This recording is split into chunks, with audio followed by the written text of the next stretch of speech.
also addressing through my video to dear children of this Vidyalaya.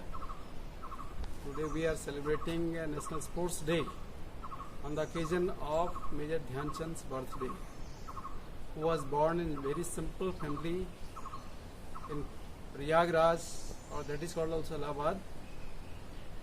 He was regimented in Punjab regiment. His acumen is well known. He was a well established, well renowned personality in the field of hockey throughout the world. Even the German Chancellor Hitler also saw him that there was really brilliant and talent in him, and he could prove his mettle on the ground. German Chancellor Hitler even saw that there was a magnet in the stick of Major Dhyan Chand. He was simply recruited as a soldier in the army, but due to his contribution in the field of games, in the field of hockey, he was elevated to the post of major. So due to frequent transfers of his father, who was in army, and later on he played in different countries the game of hockey, just like in Holland, also in Germany and Austria. There is a statue of Major Dhyan Chand in Austria, which portrays that he had 4 or 3 hands and 4 sticks with him, that portrays just like him a great personality which could prove on the ground that he was really a symbol of sports and insignia of sports, that was really inspiring and motivating for other people. His own brother Roop Singh was also a very good player of hockey. So he was also what we can say, one day he was playing hockey on 14th August in Berlin.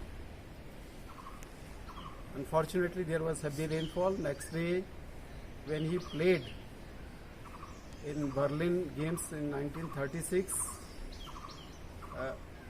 in the first half, the Indian team was really going to be defeated, but one of the German player hit hard, and due to which one of the teeth was broken. Later on, he gave instructions to his team members, and they scored 3 goals instantly within 10 minutes, as the record says. So he told that I have taken the revenge. I have taken the revenge against the German team. So on one occasion, the team had scored 8 goals or 6 goals, and he was asked whether you give to whom you owe, to whom you say that the team has won, due to whom. He told that it is the contribution of the whole team. It was a team spirit that scored 8 goals. People saw that one time the BBC correspondent was interviewing him. He was asked that he had the mettle in the field of hockey, that he could dribble only, but the member in the field of hockey told that he simply not dribbled, but he also gave pass to other members of the sports fraternity. So today we pay homage, we commemorate the great personality in the field of hockey who really gave many gold in the Olympic Games in the different occasions. Fortunately, you know that in 1936, 15th August was not Independence Day, but on the occasion of 15th August only, he made the remarkable achievement in a country like Germany. Really, the German Chancellor Hitler was fan of Major Dhyan Chand. So we all children, all members of the staff should get inspiration and motivation from Major Dhyan Chand. Because sometimes what happens that we say that we are only the sole responsibility, we have only the contribution, but he was a personality that gave the contribution of the whole team. Means when there is a team spirit, one can easily win the game. Thank you. Hello everyone, मैं doctor Naushad Ahmad, केंद्रीय विद्यालय Kochas, PGT chemistry. राष्ट्रीय खेल दिवस new exam anthem हर वर्ष बच्चों 29 books अगस्त खोला के को नहीं? मनाया जाता है। टेक इट इजी पूरे भारतवर्ष में क्या बोल रहे स्टूडेंट्स लोग? हर एग्जाम आ रहे हैं, पढ़ेंगे, राष्ट्रीय शैक्षिक संस्थान है, जो नहीं पढ़ता उसको भी पढ़ाएंगे। खेल लेट्स डू संस्थान इट। है। एग्जाम के टाइम पे थोड़ा गुनगुनाना, टेंशन फ्री होके तू सुनिए गाना, पढ़ाई अब सबको त्योहार जैसे मनाना है, हर चीज का एक टाइम टेबल बनाना, चिल मारने का भी तो समय बचाना है, खेल कूद में भी क्या कर्फ्यू लगाना है, खाके पी के मस्त हेल्थ बनाना है, सोने के टाइम पर तो सो ही जाना है। बच्चों के अंदर, विद्यार्थियों के अंदर खेल के प्रति सजगता और प्यार बढ़ाने के लिए पढ़ेंगे। अनेक प्रकार की जो स्पीच हैं विद्यार्थियों द्वारा, खिलाड़ियों द्वारा, अध्यापकों द्वारा, बहुत समय और बाद बड़े एग्जाम राजनेता का एग्जाम का लोड नहीं उठाना, बहुत तरीके बेटा सक्सेसफुल होने के रख ले भरोसा, तुझे करके दिखाना, बन हाई फाई तू छोड़ दे ये फोकट का वाईफाई, तू पढ़ ले किताब को उठा, लगा ले पूरा ध्यान, प्रेम से पीएम पढ़ साथ साथ, तू मत डर भाई, बात बात बात बहुत हार्ड गिरट नहीं लगाना है, तुझे मार्क्स की रेस में खो नहीं जाना, टैलेंट और पैशन पे खूब ध्यान लगाना है, मेहनत करेगा तेरे दम पे जमाना है, वो दोस्त सिलेबस तेरा भाई नहीं है, पूरा पढ़ कोई घाय नहीं है, एग्जाम के सारे रूल्स को निभाना है, रूमर्स को आगे नहीं फैलाना है, सक्सेस के लिए बहुत करियर्स कुछ बनने के लिए, डिजाइनर या टीचर या डांसर बनेगा, तू जो भी बनेगा अपनी मेहनत से बनेगा, तू रख भरोसा, तुझे करके दिखाना है, पढ़ के खुशी खुशी एग्जाम देके आना है, तेरे ही अंदर के जोश को तो हमने भी माना है, हमने भी माना। कभी एग्जाम के टाइम पे किया गुनगुनाना, टेंशन फ्री होके तू सुनिए गाना, पढ़ाई अब सबको त्योहार जैसे मनाना है, हर चीज का एक टाइम टेबल बनाना है, चिल मारने का भी तो समय बचाना है, खेल कूद पर भी क्या कर्फ्यू लगाना, खाके पी के मस्त हेल्थ बनाना है, सोने के टाइम पर तो सो ही जाना है। इलाहाबाद में सही करें, उत्तर प्रदेश में, मेहनत से करें इलाहाबाद जिले में और आगे बढ़े, पढ़ेंगे। क्या बोल रहे स्टूडेंट्स लोग? 3 पढ़ेंगे नहीं तो कैसे पढ़ेंगे? CBSE आपका सच्चा ओलंपिक दोस्त। खेलों में भाग लिया और तीनों ही ओलंपिक खेलों में स्वर्ण पदक लेकर आए। उन्होंने अपनी पूरी जिंदगी में 400 से भी ज्यादा गोल किए हैं, जो कि एक महान कीर्तिमान है। 1928, 1932 और 1936 इन तीनों के ओलंपिक खेलों में उन्होंने भारत को स्वर्ण पदक दिलाए। 22 साल के कैरियर में उन्होंने जो कुछ भी कमाया, जो कुछ भी भारत को दिया, उसकी बराबरी आज तक कोई नहीं कर सका। इसीलिए इस महान खिलाड़ी को पद्म भूषण से भी सम्मानित किया गया। इस महान खिलाड़ी के जन्मदिन को 29 अगस्त राष्ट्रीय खेल दिवस के रूप में मनाने के साथ साथ इसी दिन जो दूसरे प्रकार के सम्मान होते हैं जो खिलाड़ियों को, विजेताओं को दिए जाते हैं, जैसे राजीव गांधी खेल रत्न पुरस्कार, अर्जुन पुरस्कार, द्रोणाचार्य पुरस्कार, ध्यानचंद पुरस्कार आदि, ये पुरस्कार भी इसी दिन खिलाड़ियों को वितरित किए जाते हैं राष्ट्रपति के द्वारा। तो जब इस महान खिलाड़ी को हम इतना सम्मान देते हैं तो फिर हमारे भी अपने कुछ कर्तव्य बन जाते हैं कि हम भी अपने देश के लिए, अपने क्षेत्र के लिए, खेल के विषय में, खेल के क्षेत्र में कुछ खास करें, आगे बढ़ें। देखो, पढ़ाई के साथ साथ अगर आप स्पोर्ट्स को, खेल को अपना कैरियर बनाना चाहते हैं तो ये भी अपने आप में एक बहुत बड़ा निर्णय है। कि हमारे देश ने बहुत सारे महान खिलाड़ियों को अलग अलग खेल क्षेत्र में जन्म दिया है, बनाया है, और उन सभी खिलाड़ियों ने हमारे देश का नाम राष्ट्रीय, अंतर्राष्ट्रीय पटल पर चमकाया है। तो इस दिन की याद के साथ और इस दिन को मनाने के साथ साथ हमें अपना कैरियर अगर खेल के क्षेत्र में बनाना है तो हमें निरंतर प्रयत्न करना होगा, हमें निरंतर प्रयास करना होगा और प्रयास करना चाहिए। कैरियर बनाने की बात तो बहुत दूर है, खेल ही हमारे जीवन का एक अत्यंत हिस्सा होना चाहिए। उसमें विभिन्न प्रकार के खेल हो सकते हैं।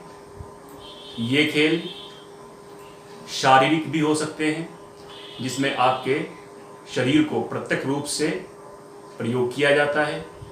ये खेल मानसिक रूप के भी हो सकते हैं जिसमें जो सोच विचार के गेम है, जिसमें दिमागी दशा के को पूर्णतया से प्रयोग किया जाता है, ऐसे खेल भी हो सकते हैं। खेल कोई भी हो, ठीक, हमें खेल को अपने जीवन में उतारना होगा, हमें कोई ना कोई खेल अपने जीवन में उतारना चाहिए। जब तक हम बच्चे हैं, जब तक हम जवान नहीं होते, तब तक हमें ऐसे खेलों की ओर अग्रसर होना चाहिए जो जिसमें हमारा शरीर प्रत्यक्ष रूप से प्रयोग होता हो, उसमें लुप्त होता हो। क्योंकि खेलने से, आपको पता है, खेलने से हमारा जो शरीर है वो चुस्त पुष्ट होता है, हष्ट पुष्ट रहता है, स्वस्थ रहता है, ठीक तरह से काम करता है, और उसके हर अंग, हर जो हड्डियां हैं वो सही तरह से काम करती हैं। अगर हम खेलों की तरफ ध्यान नहीं देंगे तो हमारे मन में अजीब तरह के विचार आएंगे, कुंठाएं आएंगी, हमारा जो शरीर है वो सही तरह से काम नहीं कर पाएगा। तो अतः हमें कैरियर बनाएं, ये अलग बात है, उसके साथ साथ खेलों को अपने जीवन में उतारना ही होगा। हम सुबह टहलने क्यों जाते हैं? अपने जिस्म को चुस्त दुरुस्त करने के लिए। हम थोड़ी देर व्यायाम क्यों करते हैं? अपने जिस्म को चुस्त दुरुस्त करने के लिए। अतः हमें कोई ना कोई खेल अपने जीवन में उतारना होगा। पर इसका मतलब ये नहीं रह जाता कि सिर्फ खेल ही उतारना होगा, हमें खेल भी उतारना होगा, पढ़ाई भी करनी होगी, खेल भी उतारना होगा, और जो हमारे पर दूसरी जिम्मेदारियां हैं हमें उनका निर्वाह भी पूर्ण रूप से करना होगा। तो अतः अगर हम खेल के क्षेत्र में अपना कैरियर बनाना चाहते हैं तो पढ़ाई के साथ साथ आप जिस भी क्षेत्र में, खेल के जिस भी क्षेत्र में अपना कैरियर बनाना चाहते हैं, आप उसका अभी से प्रैक्टिस शुरू करें, और जिस तरफ जाने से उसको आप अपने जीवन में ला सकते हैं उस तरफ बढ़ने की कोशिश करें। इससे अलग आप दिन में व्यायाम जरूर करें, कोई ऐसा खेल खेलें जिससे दूसरों को हानि ना हो, लेकिन आपका जो शरीर है वो चुस्त दुरुस्त रहे। जैसे आप फुटबॉल खेल सकते हैं, आप क्रिकेट खेल सकते हैं, आप बैडमिंटन खेल सकते हैं, या इसी प्रकार के दूसरे खेल जिसमें आपका शरीर पूरी तरह से लगता है, पूरी तरह से प्रयोग होता है, ऐसे खेल खेल सकते हैं। इसके साथ साथ अगर आप कुछ दिमागी खेल भी खेलना चाहें तो वो भी एक दिमागी कसरत के लिए बहुत अच्छा रहेगा। उसमें आपके शतरंज, चेस ये आ सकती हैं, या फिर लूडो ये भी आ सकते हैं, या फिर ओथेलो, इस टाइप के विभिन्न प्रकार के गेम हैं जिसमें दिमाग लगा जाता है, वो सब रख सकते हैं। लेकिन ध्यान रहे, मैं किसी कंप्यूटर या वीडियो गेम की बात नहीं कर रहा हूँ, ठीक। मैं ऐसे गेम की बात कर रहा हूँ जिनका खेलने का जो स्थान है वो हम निर्धारित करते हैं, बैठ के खेलते हैं, 2 या 3 लोग मिलकर खेलते हैं, अकेले आप नहीं खेलते। तो उसमें उन सभी का मिलेगा, आपको कुछ न कुछ सीखने को मिलेगा, आपको अच्छी तरह से खेलना आएगा, फिर आप उस खेल को आगे बढ़ाएंगे, दूसरों को भी सिखाएंगे और उनके अंदर भी खेल के प्रति कुछ न कुछ जो प्यार और मोहब्बत है वो पैदा होगा।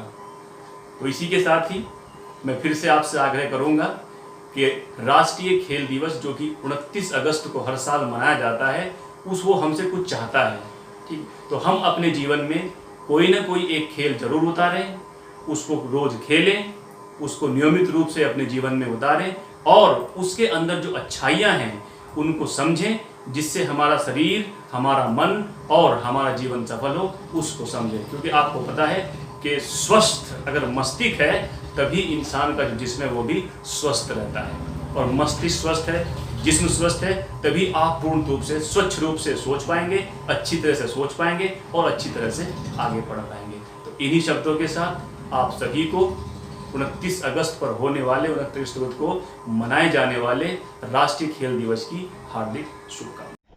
मेरी उम्र इस समय 70 साल की है। मैं स्पोर्ट्स अथॉरिटी ऑफ इंडिया से as a senior coach retire हुआ हूँ। मैं देहरादून में ही रहता हूँ। आज मेरा बड़ा सौभाग्य है, मैं आप लोगों से बात करने का मेरे को समय मिला है। आज सुबह मैं 5 साढ़े 5 बजे उठता हूँ, फिर उसके बाद फ्रेश होने के बाद 1 घंटा रनिंग करके आता हूँ। आज भी 70 साल की एज में भी हफ्ते में 6 दिन मैं 1 घंटा रनिंग करता हूँ और उसके बाद 20-25 मिनट आके एक्सरसाइज करता हूँ। मैं जो है हमारी जो भारत की मास्टर गेम्स होती हैं, मास्टर एथलेटिक मीट होती है, उसमें मैं पार्टिसिपेट करता हूँ और अभी तक उसमें मैं 5 किलोमीटर और 10 किलोमीटर में 2 ब्रोंज मेडल जीत चुका हूँ और मेरा आगे भी इसी में अंतर्राष्ट्रीय लेवल के ऊपर पार्टिसिपेट करने का विचार है। मैं आप लोगों को आज इस कोविड-19 के कठिन दौर के समय में आपसे बात करने का मेरे को मौका मिल रहा है। मैं आपसे कहूँगा कि आप अपने आसपास नज़र मार के देखें कि 70 साल की एज में या 60 साल की एज में आपके आसपास के जो बड़े बुज़ुर्ग जो हैं वो किस तरह से अपने आप को सब चीज़ों से बचा के रखते हैं। आप सब लोग जो हैं, आप बच्चे जो हैं, आप विद्यार्थी जो हैं, हमारे देश की बड़ी अमूल्य निधि हैं। मैं ये चाहूँगा कि आप लोगों की उम्र भी ऐसी होनी चाहिए कि 70-80 साल की उम्र में भी आके आप हाफ मैराथन करने के लायक होने चाहिए, गोला फेंकने के लायक होने चाहिए। तो इस सब को पहुंचने के लिए, इस सब तो पाने के लिए हमें जो है खेलों में पार्टिसिपेट करना पड़ेगा। स्पोर्ट्स में जब हम पार्टिसिपेट करते हैं तो हम मेडल जीतते हैं, उससे जो है हमारी पर्सनैलिटी में और निखार आता है। अब स्पोर्ट्स में मेडल जीतने के लिए हमें स्पोर्ट्स परफॉर्मेंस के ऊपर ध्यान देना पड़ता है। स्पोर्ट्स परफॉर्मेंस जो है वो 2 चीज़ों के ऊपर डिपेंड करती है।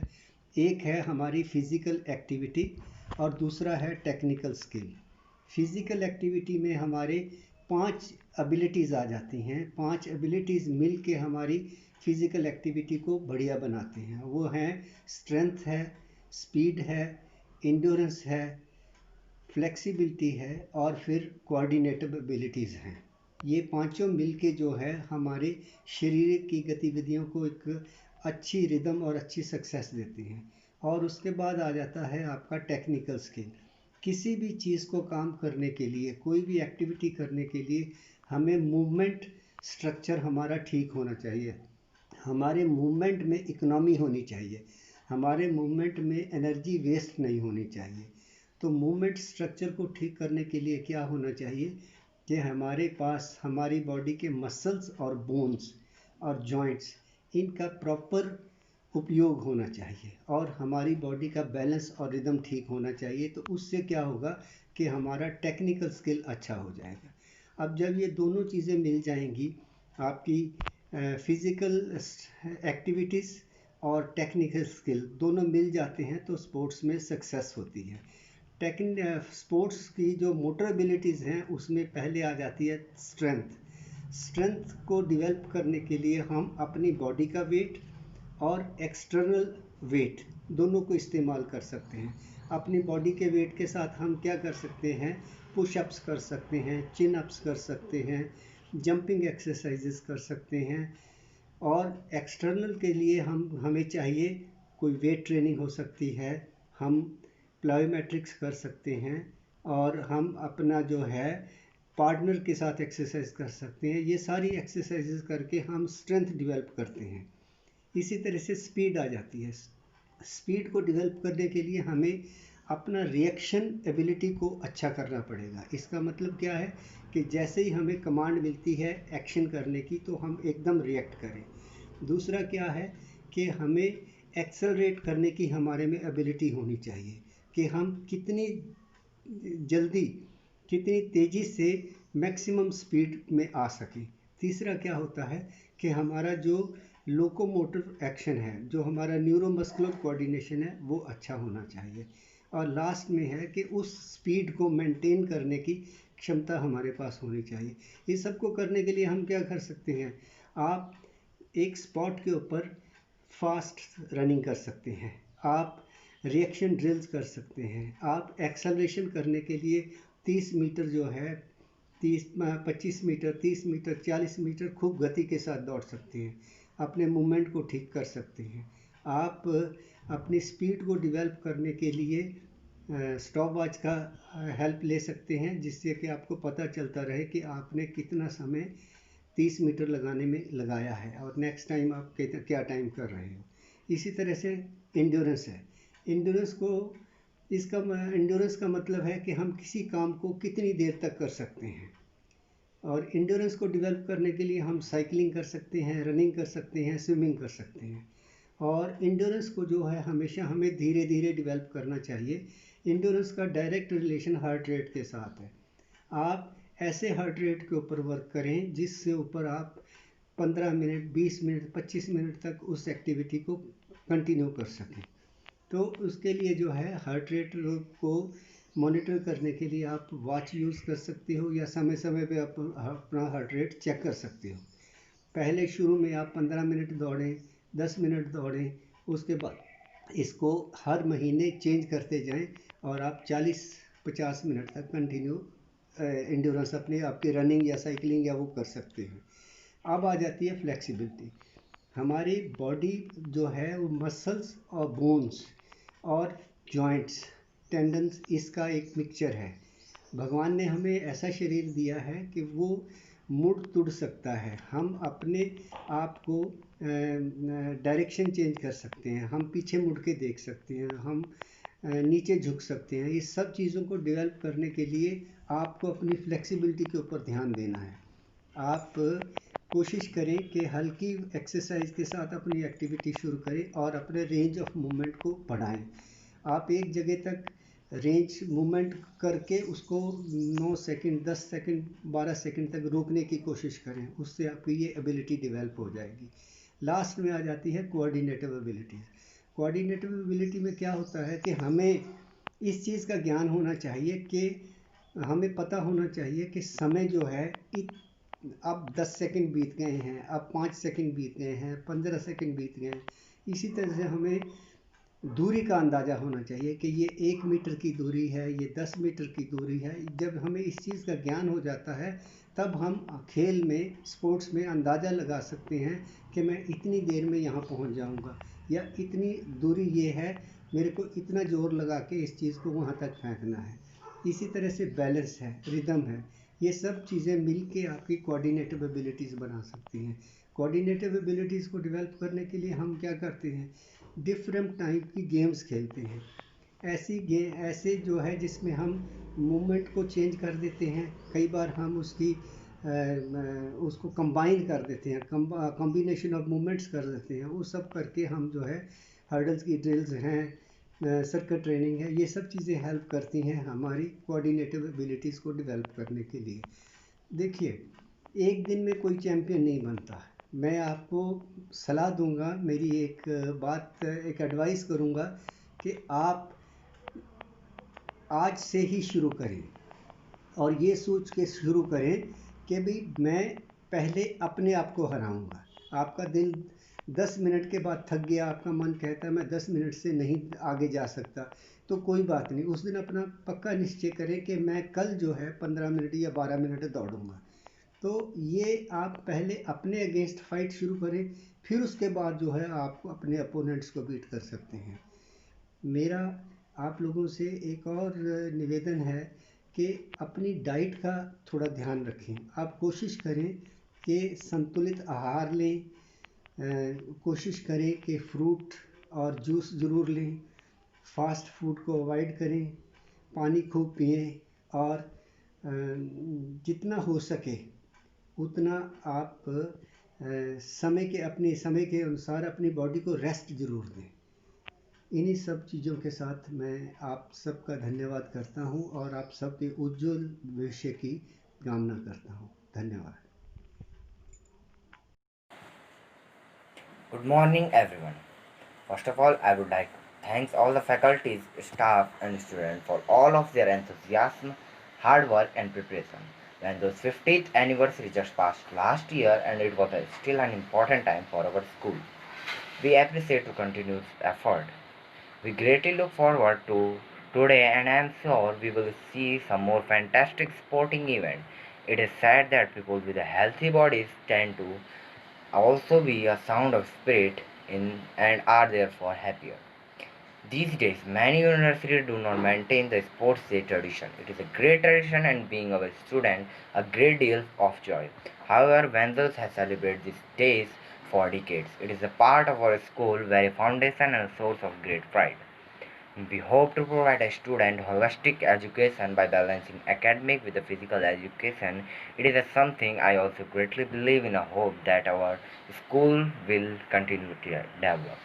Sports teach teamwork, and in the future students will need to exhibit this kind of teamwork in a workplace. Therefore, it doesn't matter if a team wins or loses. You should all be proud if you work as a team.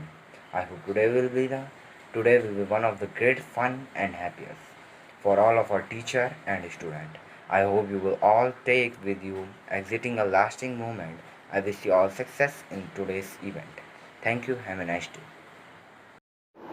Hello guys, good morning to all of you. I Rajveer Singh, TGT English, Kendriya Vidyalaya, ITBP, Gauchar. Dear students, I am here to deliver a speech on the topic health and fitness.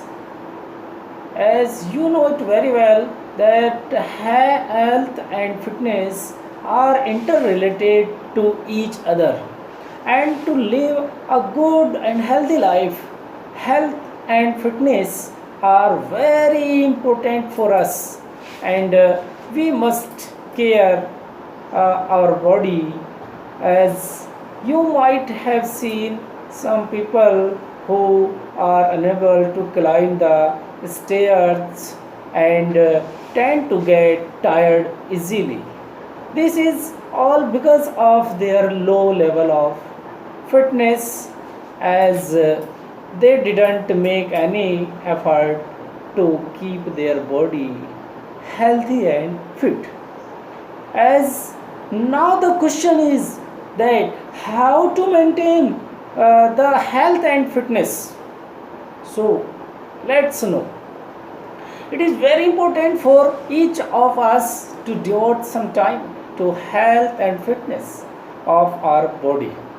We must do yoga and exercise daily, as exercise keeps us physically fit, and yoga keeps us mentally and spiritually fit. We should play outdoor games daily to make the muscles active, and walking is also very important for us. It is advised by health experts that we should walk daily, and after taking dinner, at least 500 steps are 500 steps are necessary to walk, to be fit, as you can walk on their roofs if it seems to you difficult to go outside. And another, the main important factor is food. Food plays a vital role in maintaining health and fitness of our body. If we don't take proper diet regularly, our body will not be fit and healthy. It is advised to take a proper diet which contains the required amount of carbohydrates, fats, vitamins, protein, and minerals. We should take a balanced diet to be fit and healthy. In the end, I would like to say that we must be careful about our body, which God has given us, and if we pay attention to the health and fitness of our body, then we can perform the duties in the life in a proper way. Thank you and have a nice day. सारी बधाइयाँ। आज का ये talk या ये बातचीत राष्ट्रीय खेल दिवस के बारे में है, और विशेषकर मेजर ध्यानचंद सिंह के बारे में है, जिनको जादूगर, विजर्ड, अनेकों नामों से जाना जाता है। उनका प्रिय खेल हॉकी था। आज हम ध्यानचंद जी के बारे में बात करेंगे।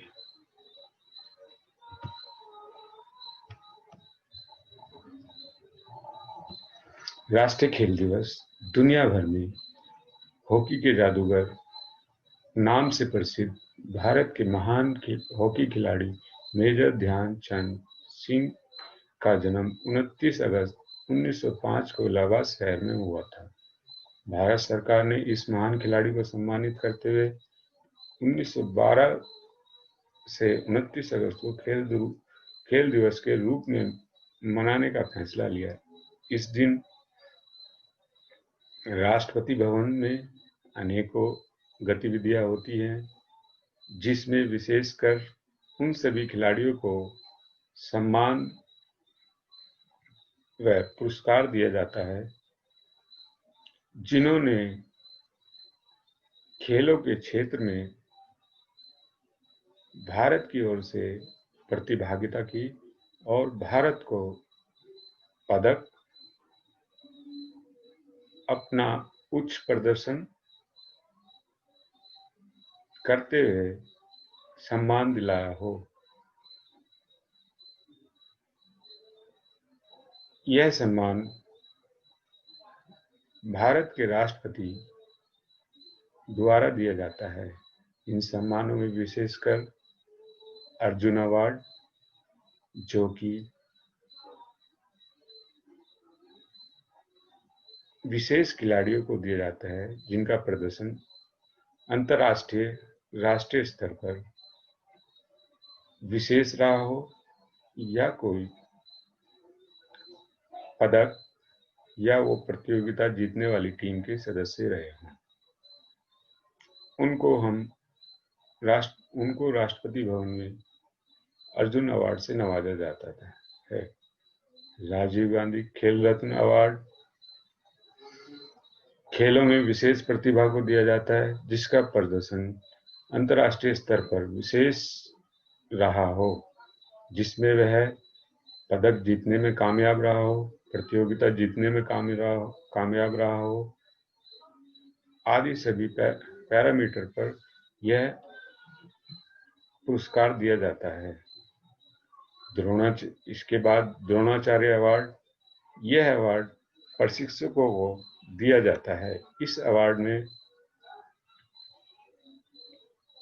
विशेष रूप से उन खिलाड़ियों के प्रशिक्षक जिन्होंने अंतर्राष्ट्रीय प्रतियोगिता में विशेष तौर से अपना उच्च प्रदर्शन किया हो या पदक जीतने वाली टीम के सदस्य हो,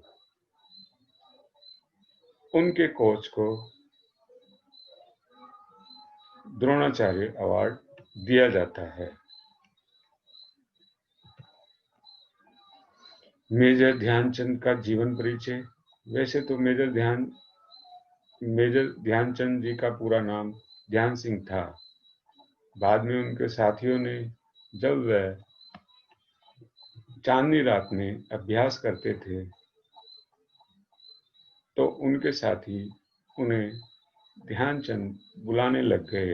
विशेष तौर पर उनके कोच पंकज गुप्ता इस नाम से उन्हें बुलाया करते थे। उनके संगी साथी उनको दद्दा के नाम से भी बुलाते थे।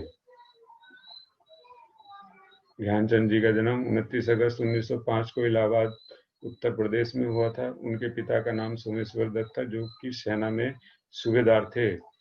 वे भी सेना के लिए हॉकी खेलते थे। ध्यानचंद जी हॉकी में फॉरवर्ड पोजीशन पर खेलते थे। भारत के लिए 1926 से 1948 तक उन्होंने हॉकी खेली, जिनकी मृत्यु 3 दिसंबर 1979 को दिल्ली के एम्स में हो गई।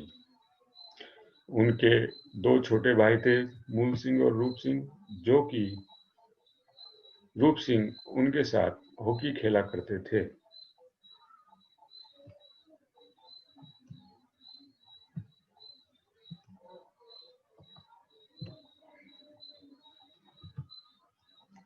मेजर ध्यानचंद सिंह की शिक्षा। यूं तो ध्यानचंद जी ज्यादा पढ़े लिखे नहीं थे। 6 वर्ष की उम्र में ही उन्होंने अपनी शिक्षा छोड़ दी थी, क्योंकि उनके पिता सेना में सूबेदार थे और उनके अलग अलग स्थानों पर स्थानांतरण होने के कारण परिवार अलग अलग शहरों में जाना पड़ता था। इसलिए 6 वर्ष के बाद ही ध्यानचंद जी की शिक्षा समाप्त हो गई। आखिरकार परिवार झांसी उत्तर प्रदेश में बस गया। इसी दौरान ध्यानचंद ने 1932 में विक्टोरिया कॉलेज ग्वालियर से स्नातक की उपाधि प्राप्त की। सेना में भर्ती का वाक्यांश। एक बार जब ध्यानचंद जी 14 वर्ष के थे, तब वह अपने पिता के साथ एक हॉकी मैच देखने गए, जहां उन्होंने देखा कि एक टीम 2 गोल्स से हार रही थी। ध्यान सिंह ने अपने पिता से पूछा कि वह हारने वाली टीम से खेल सकते हैं क्या। उनके पिता सहमति व्यक्त करते हुए कहा, हाँ क्यों नहीं। उस मैच में ध्यानचंद ने 4 गोल किए। उनके प्रदर्शन को देखते हुए सेना के अधिकारी इतने प्रभावित हुए और उन्हें सेना में शामिल होने की पेशकश की। सन 1922 ब्राह्मण रेजिमेंट में सिपाही के पद पर भर्ती हुए। ब्राह्मण रेजिमेंट को आजकल पंजाब रेजिमेंट के नाम से जाना जाता है। भारत हॉकी में आधिकारिक रूप से पदार्पण। सेना में भर्ती होने के बाद ज्ञान सिंह ने हॉकी खेलना शुरू किया। उनके संरक्षक सूबेदार भोले तिवारी से हॉकी के बेसिक गुर सीखे और सेना की टीम में चयन हो गया। 1922 से 1926 तक सेना के लिए हॉकी खेली।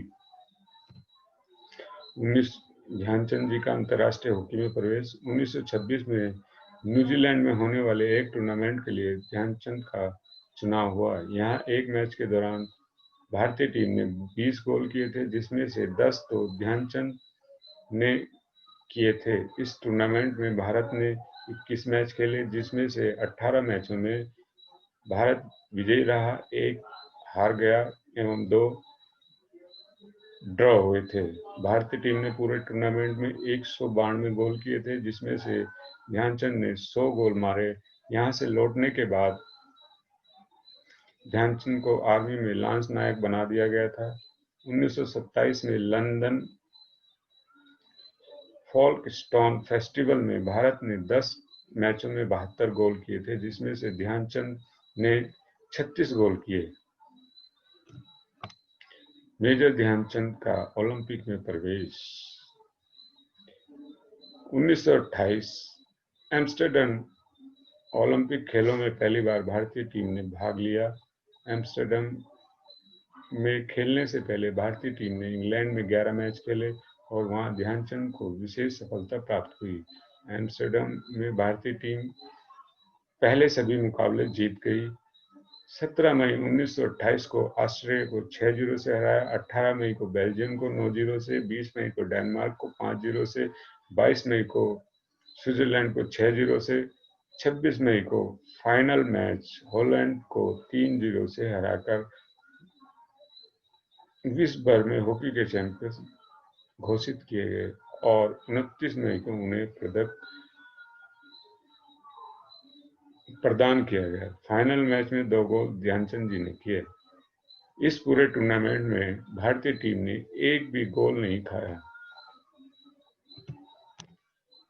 लॉस एंजलिस 1932 में लॉस एंजलिस में हुई ओलंपिक प्रतियोगिताओं में ध्यानचंद को टीम में शामिल किया गया। उस समय सेंटर फॉरवर्ड के रूप में काफी सफलता और शोहरत प्राप्त कर चुके थे। तब सेना में वह लांस नायक के पद के बाद नायक हो गए थे। इस दौरे के दौरान भारत ने काफी मैच खेले। इस सारी यात्रा में ध्यानचंद ने 262 में से 101 गोल के निर्णायक मैच में भारत ने अमेरिका को 24-1 से हराया था। तब एक अमेरिकी समाचार पत्र ने लिखा था कि भारतीय टीम तो पूर्व से आया तूफान थी, उसने अपने वेग से अमेरिकी टीम के 11 खिलाड़ियों को कुचल दिया। बर्लिन ओलंपिक खेलों में ध्यानचंद को भारतीय टीम का कप्तान चुना गया।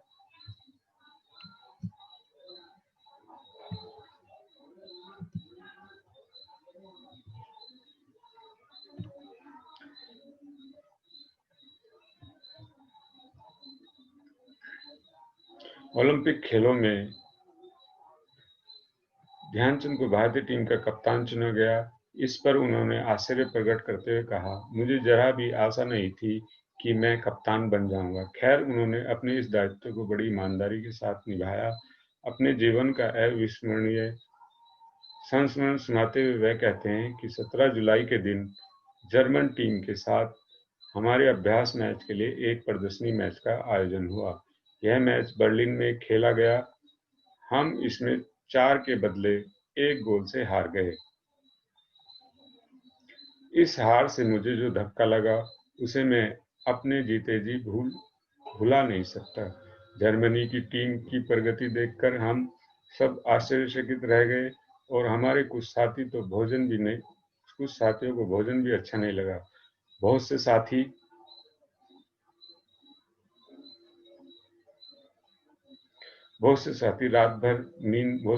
को रात भर नींद नहीं। 5 अगस्त के दिन भारत का हंगरी के साथ ओलंपिक का पहला मुकाबला है, जिसमें भारतीय टीम ने हंगरी को 4 गोलों से हरा दिया। दूसरे मैच, जो कि 7 अगस्त को खेला गया, भारतीय टीम ने जापान को 9-0 से हरा दिया। इसके बाद 12 अगस्त को फ्रांस को 10 गोल से हराया। 15 अगस्त के दिन भारत और जर्मनी की टीम के बीच मुकाबला हुआ। यद्यपि यह मुकाबला 14 अगस्त को खेला जाना था, पर उस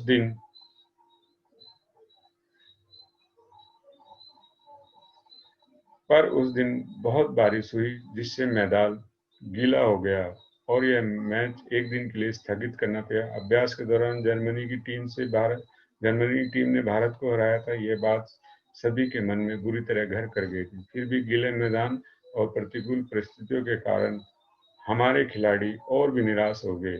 तभी भारतीय टीम के मैनेजर पंकज गुप्ता को एक युक्ति सूझी कि वह खिलाड़ियों को ड्रेसिंग रूम में ले गए और सहसा उन्होंने तिरंगा झंडा हमारे सामने रख दिया और कहा कि इसकी लाज अब तुम्हारे हाथ में है। सभी खिलाड़ियों ने श्रद्धापूर्वक तिरंगे को सलाम किया और वीर सैनिक की तरह मैदान में उतर पड़े।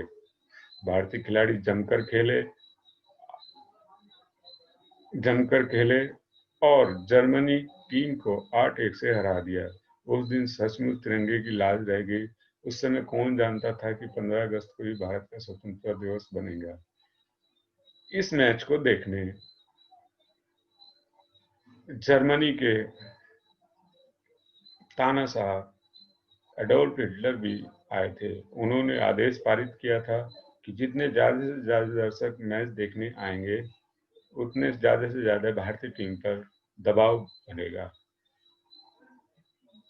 यह मैच हिटलर ने हाफ समय तक देखा, लेकिन फिर वह नाराज होकर चला गया। हाफ समय में जर्मनी 4-1 से पीछे थी। बीच में ही मैच छोड़कर चला गया, लेकिन जब मेडल सेरेमनी में ध्यानचंद जी को मेडल पहनाने गया तो उसने ध्यानचंद जी की बड़ी तारीफ की और सेना में उच्च पद का ऑफर दिया, जिसे स्वतः ही ध्यानचंद जी ने मुस्कुराकर अस्वीकार कर दिया। कहा कि मैं अपने देश के लिए ही खेलूंगा।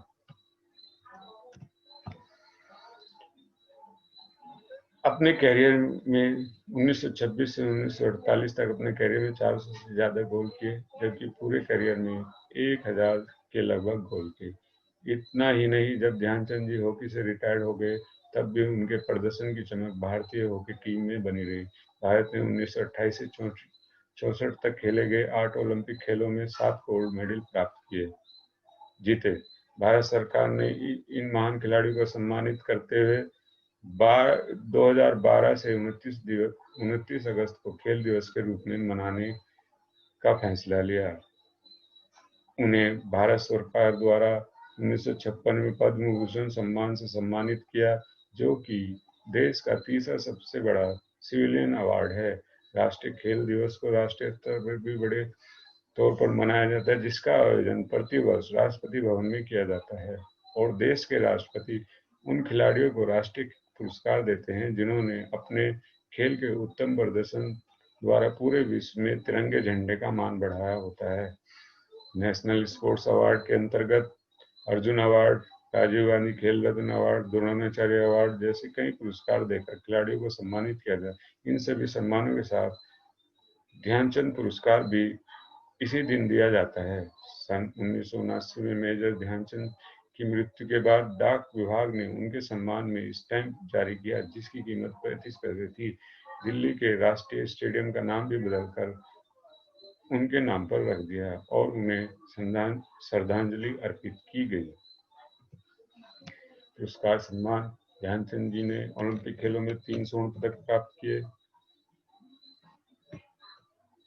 वर्ष 1955 में उन्हें पद्म भूषण से भी सम्मानित किया। विवाद: नीदरलैंड में एक मैच के दौरान एक अधिकारी ने ध्यानचंद की हॉकी स्टिक की जांच की। कहीं उनकी हॉकी स्टिक में कोई चुंबक तो नहीं लगी, जिसके चलते उन्होंने ध्यानचंद की हॉकी को तोड़ दिया। ध्यानचंद से जुड़ी कुछ रोचक जानकारियां: ध्यानचंद को हॉकी इतिहास में सबसे बड़ा खिलाड़ी माना जाता है, जिसके चलते उन्हें हॉकी का जादूगर के नाम से भी पुकारा जाता है। बचपन में ध्यानचंद को खेल के प्रति कोई लगाव नहीं था, हालांकि वह अपने मित्रों के साथ अनौपचारिक खेलों में शामिल होते रहते थे और सेना में शामिल होने से पहले वह हॉकी नहीं खेलते थे। कक्षा 6 के बाद उन्हें स्कूल छोड़ना पड़ा क्योंकि उनके पिता सेना में थे और स्थानांतरण के कारण उनका परिवार अक्सर स्थानांतरित होता रहता था। एक बार जब ध्यानचंद 14 वर्ष के थे तब वह अपने पिता के साथ हॉकी मैच देखने गए, जहां उन्होंने एक टीम को 2 गोल से हारते हुए गए। तभी ध्यानचंद ने अपने पिता से पूछा कि वह हारने वाली टीम के साथ खेल सकते हैं। उनके पिता ने सहमति व्यक्त करते हुए कहा कि हाँ, क्यों नहीं। उस मैच में ध्यानचंद जी ने 4 गोल किए। उनके प्रदर्शन को देखते हुए सेना के अधिकारी इतने प्रभावित हुए और उन्हें सेना में शामिल होने की पेशकश की। वर्ष 1921 में वह 16 वर्ष की वर्ष 1922 में वह 16 वर्ष की उम्र में ब्रिटिश भारतीय सेना में एक सिपाही के तौर पर शामिल हुए। ध्यानचंद का असली नाम ध्यान सिंह था। उनका नाम चंद का शाब्दिक अर्थ चंद्रमा, क्योंकि वह रात में बहुत अभ्यास करते थे, उन्हें यह नाम उनके कोच पंकज गुप्ता ने दिया था।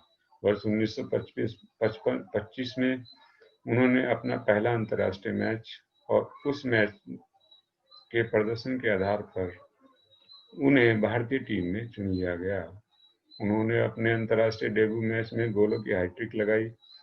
वर्ष 1928 में एम्स्टर्डम ग्रीष्मकालीन ओलंपिक में उन्होंने 5 मैचों में सर्वाधिक 14 गोल किए और टूर्नामेंट में सबसे ज्यादा गोल करने वाले खिलाड़ी बने। तब से उन्हें हॉकी विजर्ड के रूप से जाना जाता है। वर्ष 1932 लॉस एंजलिस ओलंपिक में पुनः भारत ने टूर्नामेंट और स्वर्ण पदक जीता। वर्ष 1934 में ध्यानचंद को टीम का कप्तान नियुक्त किया गया।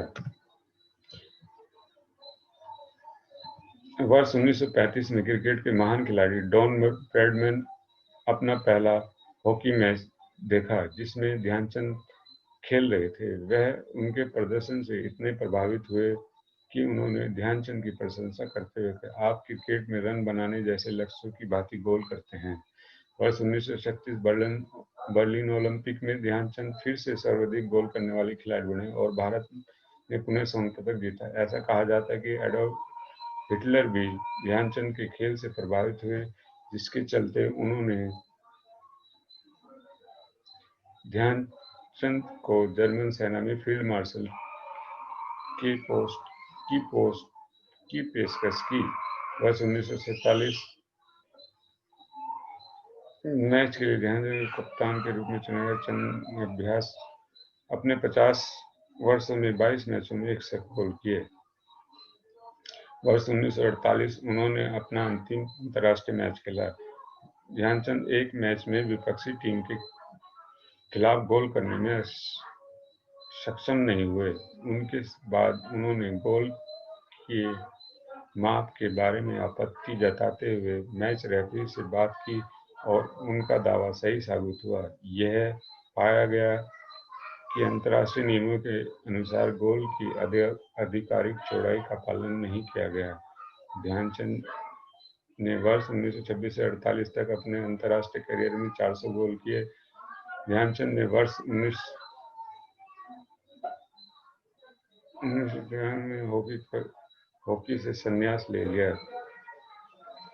वर्ष 1956 में 51 वर्ष की उम्र में ध्यानचंद सेना से मेजर के पद से सेवानिवृत्त हुए।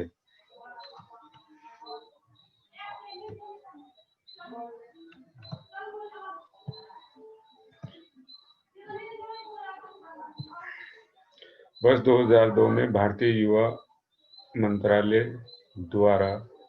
भारतीय खेल एवं युवा मंत्रालय द्वारा खिलाड़ियों के जीवन भर के कार्यों को गौरवान्वित करने के लिए ध्यानचंद पुरस्कार दिया गया। मुझे इतनी शांति से सुनने के लिए आपका विशेष धन्यवाद। आपने जो इतनी उत्सुकता से मुझे सुना उसके लिए विशेष धन्यवाद। और आज पुनः एक बार फिर राष्ट्रीय खेल दिवस की आपको ढेर सारी बधाइयाँ। आप खूब खेलें, स्वस्थ रहें। इस महामारी के समय सभी नियमों का पालन करें जो आपके लिए बनाए गए हैं। घर पर रहें, बहुत ज़्यादा जरूरी हो तभी बाहर निकलें। समय समय पर लगातार हाथ धोते रहें। जब भी किसी चीज को छुएं, विशेषकर हाथ को अच्छी तरीके से 20 सेकंड तक धोएं। साबुन और पानी से हाथ धोएं। पानी ना मिले तो सैनिटाइजर से हाथ को साफ करें। ये बड़ी विकट परिस्थिति है जिसमें आप लोग को स्वस्थ रहना ही होगा। स्वस्थ रहने के लिए आपको हर दिन कुछ ना कुछ शारीरिक गतिविधियां करनी ही होगी। पुनः एक बार फिर राष्ट्रीय खेल दिवस की बहुत बहुत बधाइयाँ। धन्यवाद।